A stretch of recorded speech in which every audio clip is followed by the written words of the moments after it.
Assalamualaikum warahmatullahi wabarakatuh.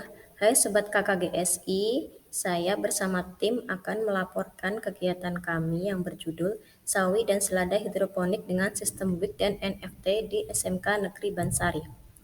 Langkah yang pertama yang dilakukan adalah pembibitan.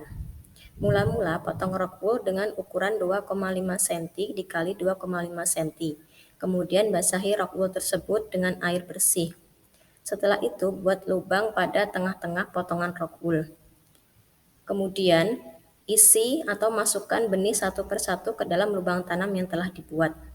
Setelah itu, simpan semalam di tempat yang gelap. Jika benih sudah berkecambah, maka segera letakkan bibit tersebut pada tempat yang terkena cahaya matahari yang full. Langkah selanjutnya adalah pindah tanam. Terlebih dahulu, siapkan instalasi yang akan digunakan sebagai tempat pindah tanam, yaitu instalasi NFT dan sistem sumbu. Bibit yang dipindah tanam adalah yang sudah berumur 14 hari setelah semai, dengan ciri-ciri daun berwarna hijau segar, kemudian jumlah daun 3-4 lembar, dan batang kokoh.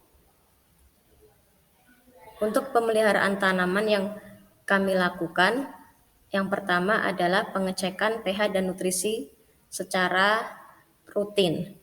Jadi, pH yang sesuai untuk pertumbuhan tanaman adalah 5,5 sampai 6,5 dan ppm-nya untuk tanaman selada maksimal 840 ppm dan untuk tanaman sawi adalah 1.300 ppm. Kemudian kami juga melakukan kontrol terhadap hama dan penyakit. Untuk sistem sumbu, pemeliharaan yang dilakukan adalah perlu dilakukan pengadukan larutan nutrisi secara berkala dikarenakan agar tidak terjadi penggumpalan nutrisi pada bak dan untuk memberikan oksigen pada akar. Selama kegiatan budidaya, ternyata ada hama yang kami temukan pada tanaman sawi, yaitu hama ulat dan hama kutu. Untuk menanggulangi hama tersebut, kami menggunakan pestisida nabati yang terbuat dari bawang putih.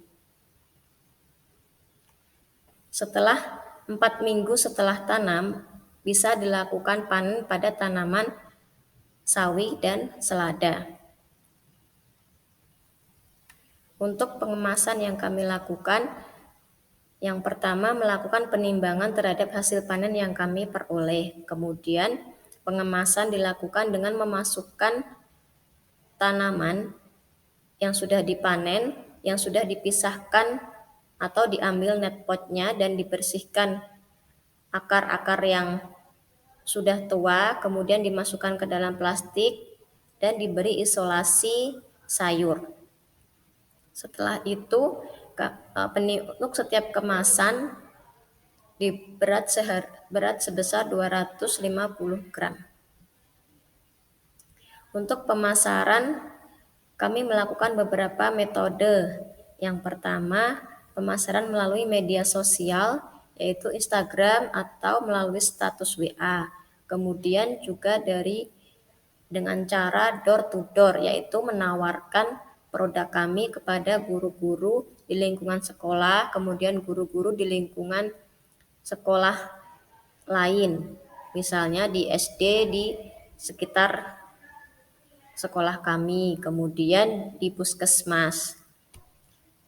Selain itu, untuk memasarkan produk kami juga melakukan pengolahan hasil, yaitu mengolah selada untuk berbagai macam olahan makanan. Misalnya burger, sandwich, kebab, dan hotdog. Untuk kegiatan ini kami bekerja sama dengan guru PKK atau produk kreatif dan kewirausahaan untuk meminta anak membuat kreasi dari tanaman selada sehingga bisa memberikan nilai jual yang lebih terhadap produk kami. Demikian laporan dari kegiatan kami. Assalamualaikum warahmatullahi wabarakatuh.